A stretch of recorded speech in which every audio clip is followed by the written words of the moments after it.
সুন্দর। মানুষজন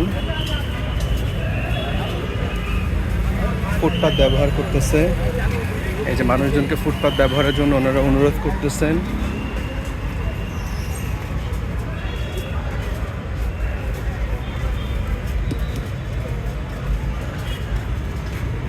আমরা কয়দিন সভ্য থাকতে পারবো জানি না, বাট চেষ্টা করতে দোষ কি।